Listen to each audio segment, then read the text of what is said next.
좋은 아침입니다. 오늘은 7월 13일 월요일입니다. 즐겁고 감사한 하루 되시기 바랍니다. 오늘은 시편 13편 말씀을 묵상하게 됩니다. 시편 13편은요. 종교개혁자 칼빈이 좋아했다고 전해지는 시인데요. 이 시는 시편 150편 중에 시의 특성을 가장 잘 표현한 시라고 전해집니다. 그래서 우리가 티피컬하다 이런 표현들 쓰잖아요. 전형적인 시의 모습을 보여주고 있습니다. 1, 2절은 그 탄식함으로 현재의 사정을 하나님께 토해내는 장면입니다. 그리고 3, 4절은 토로하던 그런 자리에서 기도의 자리로 나아가고 있는 모습을 보여주고요. 마지막에 5절, 6절에서는 기도하던 자리에서 찬양과 감사로 노래합니다. 아마도 시인의 탄식하던 형편이 해결되어서는 아닌 것 같고요. 시인은 탄식 중에 당연히 기도의 자리로 나아가고 기도 중에 마땅히 찬송하며 하나님께 감사드립니다. 자, 어떻게 됐다고요? 탄식하고요. 그리고 탄식하는 중에서 기도의 자리로 나아가고 그리고 그 기도 중에서 마땅히 찬송과 감사를 하나님께 올리는, 결국 이것이 이제 성도들의 가장 기본적인 삶의 태도라고 보여질 수 있죠. 우리가 이제 기도를 한다 그러면 사람들의 많은 그리스도인들의 생각 속에 시작부터 계속해서 뭘 해달라고 해주시옵소서, 주시옵소서 이런 거 강조하잖아요. 사실은 이제 그런 것만 나와야 되는 게 기도가 아니고 처음으로는 하나님에게 자신의 마음을 표현하는 것이 첫째 아닐까 싶습니다. 그래서 이 시가 전형적인 시의 의미를 띠고 있지만 실제적인 본인의 그 삶 속에서 하나님께 나아가는 모습을 그대로 보여준 거죠. 그래서 하나님께 자신의 환경에서 겪고 있는 그 힘들고 어려웠던 고통들을 다 내놓고 쏟아놓고 있는 장면이 앞에 나오고, 쏟아놓다 보니까 그것이 이제 기도로 발전이 되고 있고요. 그 다음에 그 기도로 발전하다 보니까 아무래도 또 하나님을 찬양하고 하나님께서 어떻게 지금까지 하셨는지에 대해서 감사의 고백이 함께 나오는 그런 모습을 볼 수가 있습니다. 자, 본문으로 들어가 볼까요? 시편 13편 1절 2절 먼저 봅니다. 주님, 언제까지 나를 잊으시렵니까? 영원히 잊으시렵니까? 언제까지 나를 외면하시렵니까? 언제까지 나의 영혼이 아픔을 견디어야 합니까? 언제까지 나의 영혼이 고통을 받으며 괴로워해야 합니까? 언제까지 나의 영혼이 내 앞에서 의기양양한 원수의 꼴을 보고만 있어야 합니까? 그 느낌이 좀 오시죠? 시인 다윗이요. 끝나지 않을 것 같아 보이는 그 고통과 괴로움을 탄식하고 토로하고 있는 그런 모습을 우리가 볼 수 있어요. 우리가 이제 아주 힘들고 고통스러운 날이 올 때도 믿음으로 참고 견뎌야 된다라고 배우는 경향들이 있어요. 그냥 한국 사람들의 특성인 것 같아요. 그리고 우리는 이제 너무나도 어려운 기간들을 지난 100년 동안 많이 겪었죠. 특히 저 같은 경우는 그 정도는 아닌데 저의 부모님 세대 같은 경우는 일제강점기부터 6.25 남북 관계, 군사정권 이런 모든 것들을 싹 다 경험한 세대가 되죠. 그러니까 그런 경우에 우리는 참고 견뎌야 된다 이런 것들로 많이 배웠던 것 같아요.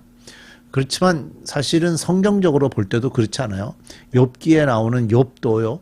처음에 1장, 2장을 보시면 본인의 그 생일까지 저주하거든요. 그러니까 견디지 못하고 참고 견디는 것이 아니라 자기의 속의 마음들을 다 내놓고 있는 장면들을 볼 수가 있죠. 오히려 탄식하며 또 애통하면서 여호와께 언제까지라고 따져 물을 수 있는 것, 그게 믿음인 겁니다. 왜? 그 대신 이 상태에서 다른 데로 가면 안 돼요. 하나님께 나와야 되는 거죠. 슬픔으로 울 수도 있고요. 우는 거 괜찮아요. 부르짖는 거 괜찮습니다. 슬픈데도 고통스러운데도 아무런 부르짖음이 없다면 그것은 성숙한 것이 아니라 무감각증에 걸린 거라고 볼 수가 있죠. 1절, 2절에서 반복되는 개념은 시간입니다. 그래서 영원히, 언제까지 이 두 단어만 세어봐도 6번이나 반복되고 있거든요. 그러니까 이 시인은 지금 끝이 보이지 않는 터널을 지나가는 것 같은 그런 느낌을 받고 있는 것 같아요. 참으로 고통스럽고 참으로 힘들죠. 하나님께서 살아계신다면 나의 이 억울한 고통을 그냥 두고 보시지는 않으실 텐데 하는 생각이 들기도 합니다. 이런 고통에 있을 때 우리는요, 탄식과 고통의 절규에 머무르곤 하죠. 그러나 이제 탄식과 고통의 절규를 토하는 자리에만 있어서는 안 되고요. 그것이 그렇게 토로하면서 하나님께 기도로 간구하는 자리로 나아가야 합니다. 그것이 우리와 하나님을 조롱하는 원수를 이기는 첫 번째 길입니다. 자, 3절 4절을 보겠습니다. 나를 굽어 살펴 주십시오. 나에게 응답하여 주십시오. 주 나의 하나님, 내가 죽음의 잠에 빠지지 않게 나의 두 눈에 불을 밝혀 주십시오. 나의 원수가 내가 그를 이겼다 하고 말할까 두렵습니다. 내가 비틀거릴 때에 나의 대적이 기뻐할까 두렵습니다. 자, 끝이 안 보이는 고통 중에 탄식하며 울부짖었던 다윗이 이제는 기도의 자리로 나아갑니다. 다윗은 간결하게 세 마디의 어떤 기도를 드리는데요. 동사를 주로 볼 수 있죠. 첫 번째는 나를 굽어 살펴 주십시오. 두 번째는 나에게 응답해 주십시오. 세 번째는 나의 두 눈에 불을 밝혀 주십시오라는 기도입니다. 이것은 하나님께서 나를 잊은 것 같이 보였기 때문에 이런 기도를 하는 것 같고요.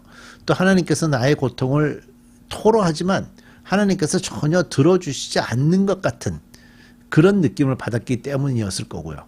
또 원수들로부터 조롱을 당할까 두려웠었기 때문에 자신의 눈을 밝히 열어달라고 이렇게 기도하고 있습니다.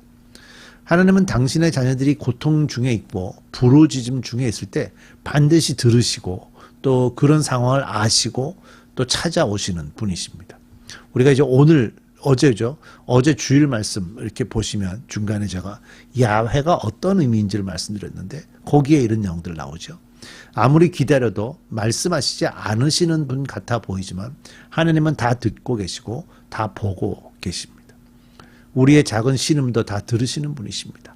하나님께서 들으신다면 응답하심을 믿고 구해야 하는 거죠. 문제를 해결해 달라는 것이 아니라 나를 생각하시고 응답하여 주시기를 간구하고 있는 다윗의 모습을 볼 수가 있어요. 이 다윗의 기도는 하나님의 허락이든지 거부든지 상관없이 내게 좀 분명하게 응답해 주시기를 바라는 그런 기도입니다. 뭔가 하나님 반응해 주세요. 다윗은 자신이 사망의 잠을 잘까 두려웠습니다. 이 사망의 잠이란 무감각한 상태가 되죠. 고통이 너무 심해지면 어느 순간부터 무감각해지지 않습니까?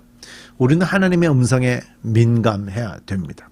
이미 모든 것을 통해 말씀하셨는데도 깨닫지 못하는 경우들이 허다하게 있으니까요. 주변 사람들은 다 아는데 자신은 정작 깨닫지 못하고 있는 것도 참 안타깝습니다. 다윗이 눈을 밝혀주시도록 기도한 이유는 사망의 잠을 잘까 봐 그런 거고요. 원수가 내가 너를 이겼어 라고 생각할까 봐서고요. 내가 흔들릴 때 내 대적들이 기뻐할까 기뻐할지도 모르겠다 하는 그런 의미 때문에 그렇게 눈을 밝혀달라고 기도하는 겁니다. 아마 이것은 다윗이 절대적으로 영적으로 둔감해지지 않으려고 아주 애쓰고 노력해가는 모습을 보여주고 있는 거죠. 5절입니다. 그러나 나는 주의 한결같은 사랑을 의지합니다. 주께서 구원하여 주실 그때에 나의 마음은 기쁨에 넘칠 것입니다. 주께서 나에게 은혜를 베푸셨으므로 내가 주께 찬송을 드리겠습니다. 다윗의 고통은 아직 끝나지 않았습니다. 시원한 응답을 받은 것도 아니죠. 그러나 다윗은 이렇게 고백합니다. 나는 주의 한결같은 사랑을 의지합니다. 주께서 구원하여 주실 그때에 나의 마음은 기쁨에 넘칠 것입니다. 주님의 사랑을 의지하고 구원해 주심을 믿고 마음으로 기뻐하겠다는 의지의 표현을 다윗은 지금 하고 있습니다. 이렇게 주님을 어린아이와 같이 의지하는데 주님께서 계속 외면하시겠느냐. 천만의 말씀이죠. 다윗은 여호와를 찬송합니다. 탄식하고 기도하는 중에 하나님의 은혜와 평강이 그에게 흘러 넘친 것이라고 볼 수 있죠. 6절에서 이렇게 고백하지 않습니까? 주께서 나에게 은혜를 베푸셨으므로. 이런 고백으로 볼 때 고통과 신음 중에 있는 다윗을 하나님이 책임지신다 하는 믿음을 다윗은 확실하게 가지고 있었던 것 같습니다. 이게 믿음입니다. 하나님이 어떤 분이신가를 제대로 알고 그 하나님을 믿고 나가는 게 그게 바로 믿음입니다.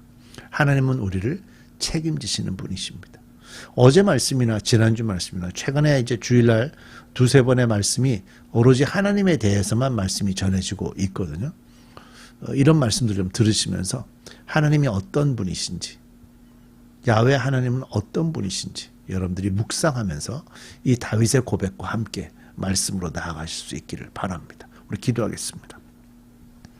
다윗이 철저하게 믿었던 것은 하나님께서 자신을 책임지실 거라는 믿음이었습니다.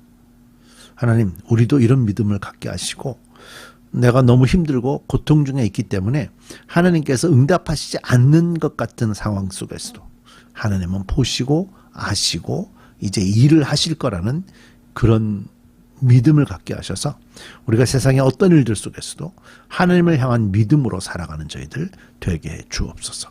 예수님의 이름으로 기도드립니다. 아멘.